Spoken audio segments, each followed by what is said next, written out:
My dad's health was failing. The signs of his glioblastoma was his cancer, brain tumor, was progressing. September 17th, 2020, he passed away. My sister's been taking a pill for 14 years, and I had no idea that it was a chemo pill. And the medicine stopped working, and there's only one other medicine, and it didn't work. So she had to take the next step and ask all of us if we would please be tested for stem cell transplant. That's all she had left. And then she called me and said I was the 100% match. All the anxiety and the fear of the unknown was overwhelming me. July 2018, my stepdad passed away. And then July 2019, my dad passed away from cancer. And February 2020, our daughter died, our second born. And May of 2020, our nephew was killed 2 weeks before his third birthday. We found out in February 2020 that we were expecting unexpectedly. Brennan has had cancer and he has had treatment, and we were told most likely we would never be able to. I started to have some pretty serious complications with the pregnancy, and so it was definitely the hardest we've had to walk through yet. Hard on a mama who already has 4 kiddos to take care of and a home. I was so scared. I'm not young. So I went through the injections and I was a little nervous because I was there alone. I do it again and I leave, and it's more of a struggle than it was the day before. Early December, both of my parents came down with COVID. My mom was doing okay, but my dad not so much. And the day after Christmas, he passed on. it's really hard to talk about this stuff still.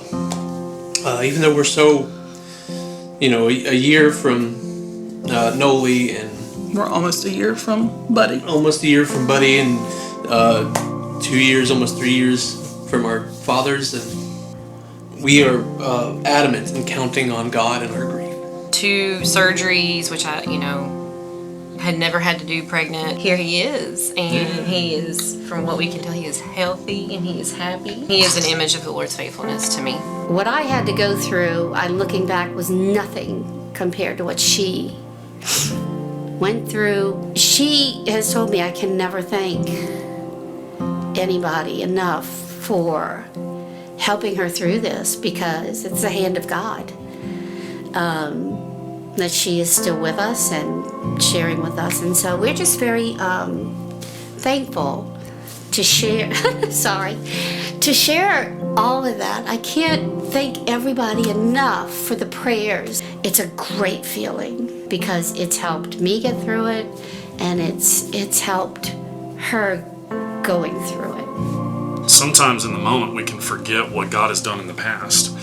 There's just this odd sense of peace. He gives you these little things to remind you that he knows what's best. I never imagined in a million years when my dad was dying that we would lose a child and that my sister would lose a child. I love you so much. I love you too. Those who hope in Christ, you're not robbed of anything. Even in the midst of loss, we're not robbed of any joy. In fact, even in death, great gifts God is giving. He is faithful. He is being merciful and kind to those who hope in Jesus. And it may turn out different than what I want. It may turn out different than what I think.